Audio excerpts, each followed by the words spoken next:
Olá, eu sou a professora Clara. Hoje vamos discutir os temas da segunda unidade do nosso curso, o Teatro Clássico, a Tragédia Grega. Uma característica fundamental da tragédia grega é a sua divisão entre partes faladas e partes cantadas. As partes faladas são predominantemente interpretadas pelos atores que interpretavam as personagens individuais do drama, enquanto as partes cantadas são entoadas principalmente pelo coro, mas os atores também podem, por vezes, entoar canções acompanhados ou não do coro, enquanto o coro também pode proferir versos não cantados em interação com os atores. O coro é justamente um dos elementos da tragédia grega de mais difícil compreensão para o público moderno. Entre cantos e danças, korós em grego quer dizer dança, o coro, por um lado, interage com os personagens e interfere na ação do drama. E de outro, ele comenta o que se passa quase como um espectador exterior, adicionando muitas vezes uma perspectiva mítica às histórias encenadas. A voz coletiva do coro, formado por um grupo de cidadãos que não eram atores profissionais, parece ensejar um olhar reflexivo sobre o mundo dos heróis retratados em cena. Com base na alternância entre partes cantadas e partes faladas, o filósofo Aristóteles, de quem falamos na aula passada, divide a tragédia da seguinte maneira: toda tragédia se inicia pelo prólogo, que é tudo o que vem antes de uma canção coral. A primeira canção do coro é chamada de párodo. Entre cada canção coral ficam os episódios. As canções corais posteriores ao párodo são chamadas de estásimos, e o que vem depois do último estásimo é o êxodo. Segundo a tradição, o inventor da tragédia teria sido Tespes, um autor do século VI a.C., porque ele teria sido o primeiro a acrescentar um ator a performances de canções corais que antes eram exclusivamente narrativas. Essas canções corais, chamadas de ditirambos, são, ainda segundo Aristóteles, o antepassado da tragédia. Ao adicionar um ator à performance do ditirambo, Tespes teria acrescentado ação dramática ao que antes era pura narração. Nenhuma obra de Tespes, porém, chegou aos nossos dias. Os autores gregos também citam outros tragediógrafos que seriam anteriores ou contemporâneos a Ésquilo, mas Ésquilo é o primeiro autor de quem conhecemos algumas obras. Ésquilo viveu entre cerca de 525 a 455 a.C.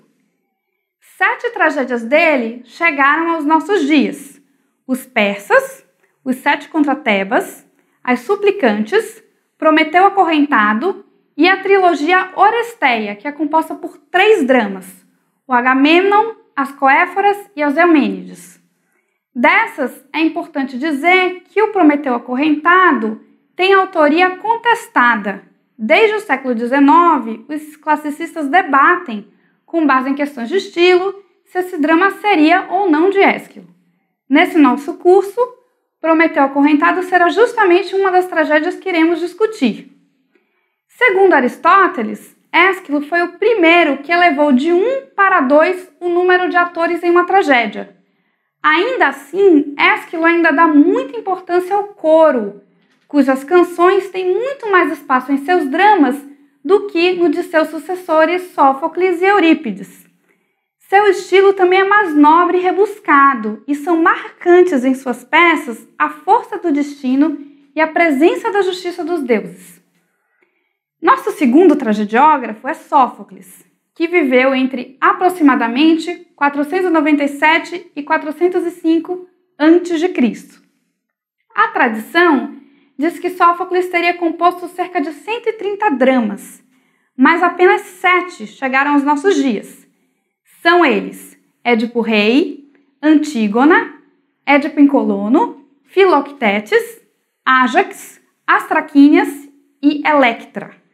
Na modernidade, Sófocles é talvez o mais apreciado dos tragediógrafos gregos, especialmente pelo seu Édipo Rei, que é um dos dramas que iremos discutir na próxima aula.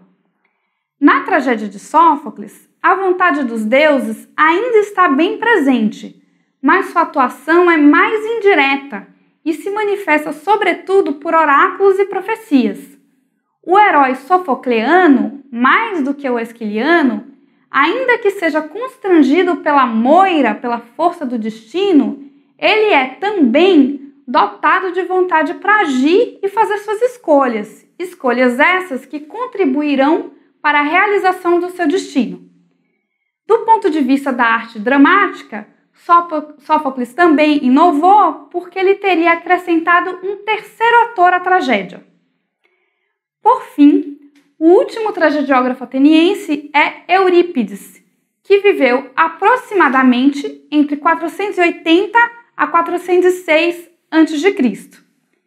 Em toda a história da tragédia grega, a fatalidade ou destino e a vontade dos deuses são motores importantes para a ação dramática.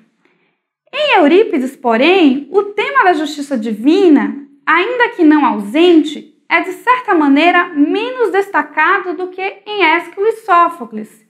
E a ação dramática do teatro de Eurípides concentra-se, sobretudo, nas paixões e caracteres humanos.